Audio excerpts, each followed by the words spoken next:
Hey, what's up there, YouTubers? It's me again, Brian, aka Gamer55551, and I am back with a video review. This one's going to be like an old review or a retro review of a game that was released a while back in 2014. I thought it's something to take a look at, especially now that I'm playing on my Xbox Series S, and that is The Evil Within that I'm playing on the Xbox, like I said, Xbox Series S. It was originally released back on the PS3, the PS4, Xbox 360, Xbox One, PC via Steam back in 2014.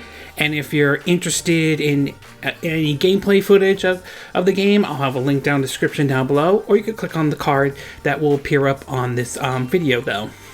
In 2014, Bethesda with Tango Games released a game called The Evil Within. This game was released at a time when, well, Resident Evil, the series as a whole, was at its low point though. 5 and 6 didn't exactly sit very well with everyone, particularly 6, even though, personally, in my opinion, I think 6 is a little bit better than 5, but not that much though. But still, that game, along with Operation Raccoon City, was really, I like to view as a low point to the series though. And it wouldn't be until 2017 when eventually Resident Evil 7 would be released that would bring the series back into the spotlight, or at least bring the series back into people liking the series again and all that stuff. But until that happened though, something had to fill in the gap, especially since, well, we don't know what EA was doing with Dead Space and all the Dead Space series to be exact. And this series came in as well to sort of like at the time, sort of fill in that gap that Resident Evil was missing though. Created by the same creator who created the Resident Evil series and all that stuff, The Evil Within was, like I said, released around the time that Bethesda also released, Wolfenstein, The New Order and all. And having played the game back on the PS4, now on the Xbox Series S, I will say after all these years, it still plays well, even after all these years has been out. Even though the sequel, Evil Within 2, does make some improvements from what the original one, from the first one does, but I still hold the first one with some high regards and so forth. So why don't we get started with the pros and cons, and we'll start off first with the pros. And the first one I want to talk about is that the thing about the first Evil Within that I like is that you're getting a Resident Evil 4 vibe out of the game, which is definitely not a bad thing. You have the survival horror, the fear in it as well, and the mood is especially when you're moving your character around in basically a village, which almost looks like basically very similar to the village from the Resident Evil 4, one of my favorite entries in the Resident Evil series though. In fact, I would go as far as say that I think the first Evil Within feels more like a spiritual sequel or a spiritual successor in a way, but I've heard a spiritual sequel to Resident Evil 4. I feel as though to some extent this is what we should have gotten with Resident Evil 5 and 6 in a certain degree though. But for me though, The Evil Within, you definitely get that Resident Evil 4 vibe to it though. Next thing I do want to talk about is the gameplay. And the gameplay, I mean, if you played other third-person shooters and all that stuff, you'll feel right at home with this one.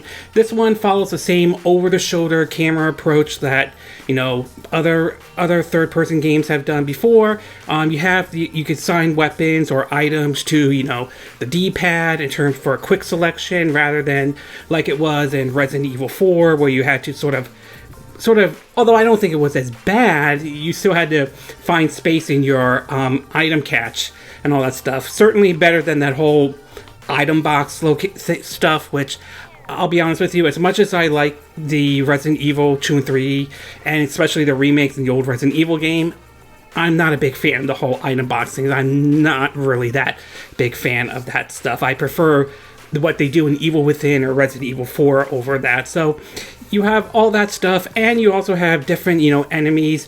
Most of them are very similar to what the villagers were in Resident Evil 4, including the chainsaw wielding ones as well. So gameplay-wise, it follows a similar approach to what Resident Evil 4 was in a way, but like I said, it's more like, to me, this feels more like an enhanced version of what Resident Evil 4 is, and it's going to be very interesting to see what Resident Evil 8 turns out to be. And last but not least, I do want to talk about is the story. And I will say, the story, I know some people didn't like it, but I actually enjoy the story, though. I mean, it may not... Morpheus, the evil corporation, may not be as iconic as, say, what the Umbrella Corporation was in the Resident Evil series, though. But still, the story is interesting, especially looking through this nightmarish world that you're living into, though, and the whole, like... that kind of environment, though, in a way, it's just so, the world itself is just interesting, and the story itself, in my view, is very interesting indeed. So story wise, I definitely think the story is good, at least in my book. It is. Okay, I'm going to take a quick break, and when we get back, we'll get to part 2 of the con. So we'll take a little break, and we will be right back.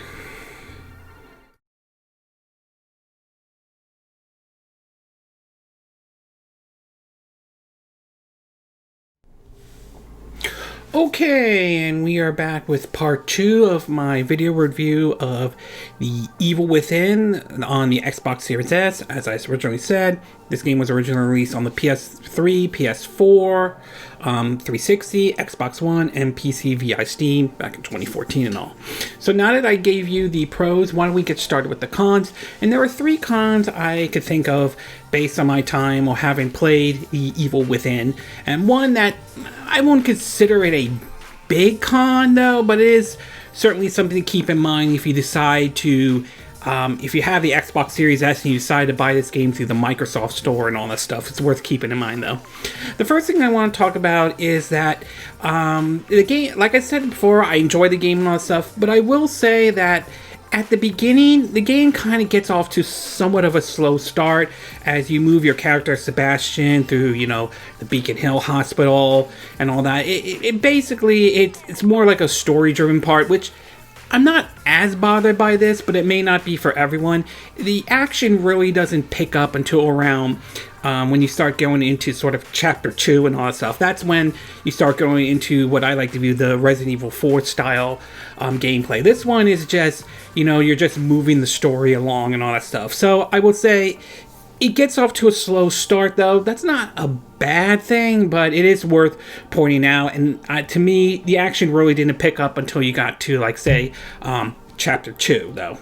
The next thing I do want to talk about is the stealth part. Now, one of the things that distinguishes this from, like, say, as I mentioned before, Resident Evil 4, since this game, in my view, has a Resident Evil 4 vibe to it, though, is basically, the game has a stealth part, or like a stealth takedown, though, where you could basically, if you sneak up to the enemy, depending on which enemy, though, to be exact, you can do an instant kill and all that stuff. I mean, it works, though, but if you're going in expecting stealth to be like on the same level, if you've never played this game before, like what Splinter Cell or Metal Gear were or anything like that, that's not what you're going to expect to. And to me, it's a mixed bag in general, though. I mean, it works, but I feel as though, to me personally, I think it was unnecessary. I prefer, and again, criticize if you don't agree with me on this, I prefer the approach that Resident Evil 4 had, which was more of an action-focused type of approach, though. So, to me, the stealth part is a mixed bag. It works, it's not broken or anything like that, and it's not awful. It's just, I personally prefer the action approach over what The Evil Within did in terms of the stealth approach and all that stuff. And last but not least, and this isn't a huge con, though, but to me it isn't, but some might view it that way, is that as much as I enjoy playing the game on the Xbox Series S and all that stuff, don't expect anything, at least at this time, of any kind of enhancements for the Xbox, if you play this on the Xbox Series S or even X for that matter. Now, it is possible at some point down the road they may choose to do an actual, maybe some enhancements to it, you know, as we've seen some games out there that have been, you know, take advantage of Microsoft's, you know, Xbox architectural structure or the approach that they are doing for, you know, Series S and X and Game Pass and all that stuff. So there's always that possibility you could see something like that down the road, but as of right now, if you're going into playing The Evil Within on Xbox Series S and X, again, don't expect to see any, like, really enhancements, at least as far as I'm aware of, on all that stuff. You might see the game load quicker and all that stuff like that, but As far as any visuals or any gameplay enhancements, I didn't see anything there, though. Nothing that pushes the game up to, say, 60 frames per second or anything like that. Though it runs fine at 30 frames per second, don't get me wrong, but I won't deny that it would have been nice to see something that boosts it up to 60 frames and all. Overall, though, I still think The Evil Within is a fun game nevertheless. It may not be like its sequel, which is basically takes more of a open world approach compared to this one that takes more of a linear approach, to be exact, but it is still a fun game nevertheless. I like the fact that you're getting basically what I like to view a Resident Evil 4 vibe out of it, which is definitely not a bad thing. The gunplay is still good and enjoyable, and those who enjoyed Resident Evil 4 style gameplay will definitely like The Evil Within. Yes, the game kind of gets off to a slow start not until you get to Chapter 2. Yes, I still think the stealth part is sort of a mixed bag. Like I said, it works, but I just think it's unnecessary, and I would prefer the approach of, just like the action approach like Resident Evil 4 did. And don't expect anything at this time, any kind of Xbox Series X or S enhancements, at least if you're playing this on the Xbox Series X or the Xbox Series S or anything like that. But still, it is an enjoyable game, nevertheless, though, and it's definitely one I would recommend, especially if you're looking for, like a good survival horror game or something, to keep you occupied as you wait for Resident Evil Village or Resident Evil 8 and all that stuff, though. I am hoping with now Microsoft owning Bethesda and all that stuff, I am hoping at some point, somewhere out there, that an Evil Within 3 happens, though. I know right now they're focusing on Tokyo Ghostwire and all that stuff, and I know Bethesda, with all the studios they now acquire, are now part of Microsoft and all that stuff, but I do hope someday an Evil Within 3 does happen. I would love to see that, though. If it does happen, what kind of approach they could take, who knows? They could take the open world approach that Evil Within 2 took, or they could take the linear approach that the first Evil Within took. So they could really go any direction with this, though. Honestly, I would be okay with either one, though. I'm kind of leaning more towards the linear one, but I would be okay with the open world part. But overall, like I said, I enjoyed the Evil Within, much like I did enjoy the sequel, though. But I definitely like this one, especially if you enjoyed like Resident Evil 4, you'll definitely like the Evil Within. Indeed, though, it may have been out back in 2014, but it's still, in my view, a good game nevertheless. Okay, this concludes my video review of the Evil Within playing on the Xbox Series S. And again, these are my opinion. What are yours? What are your thoughts about The Evil Within? Do you think the original one is still good even after all these years, though? Do you think the sequel is better and all that stuff? Do you think they should do an Evil Within 3? And if so, do you think they should take an open world approach, or do you think they should take a linear approach at all? Do you agree with what I said in this video? Do you disagree? Do you have a difference of opinion? As always, sound off on the comment section below. Let me know what you think. And if you like this video, I hope you hit the like button. I would appreciate it. And I hope you do subscribe to my YouTube channel. If you do, make sure you hit the bell icon for notifications of any new videos I put up. Also, feel free to share this video if you want to, and feel free to donate to my channel if you like. You could do it through PayPal me or Patreon. Links will be in the description of this video. And I will see you again next time when I do another video. Hopefully that'll be soon. Until then, from Southern California, I wish you all a good day then. Bye!